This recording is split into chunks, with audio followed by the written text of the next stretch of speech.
that the Apostle Paul and the other apostles, as they were giving their life to Jesus, not just in service and faithfulness, but literally, they were being arrested and knowing they were going to die for the cause of the gospel.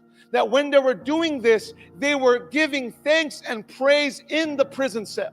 They knew they were going to die, but they were even saying things like, because of my chains, says Paul in Philippians, because of my chains, I thank God for my chains, because more people are coming to God through this sacrifice. That we need to get to that level of not just saying, God, because you've been good to me, I praise you.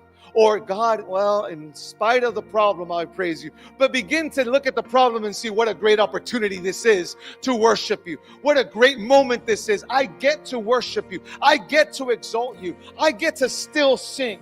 Imagine a ship that is caught in a storm. The crew can either panic or trust the captain to navigate them safely to the shore.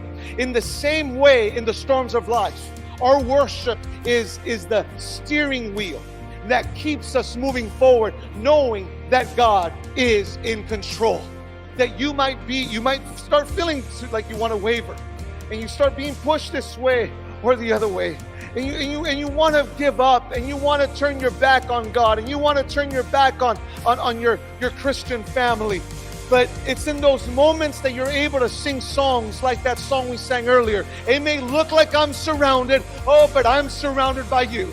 That you are able to hear the words and you're able to sing along and worship and pray. And you begin to declare some of these songs, and you're going back and you're saying, no. The God of angel armies, He's fighting for me. I will not fear. And that is what moves you back. And you're steering that ship back and focusing on the Lord.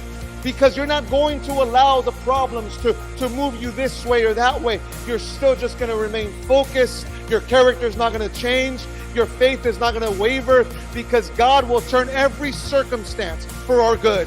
When fear tries to overwhelm us, the fear of God leads us to pray through the songs, declaring His promise over our life. In Romans chapter 8, verse 28, and we know that in all things, God works for the good of those who love Him. You know what worship does? It creates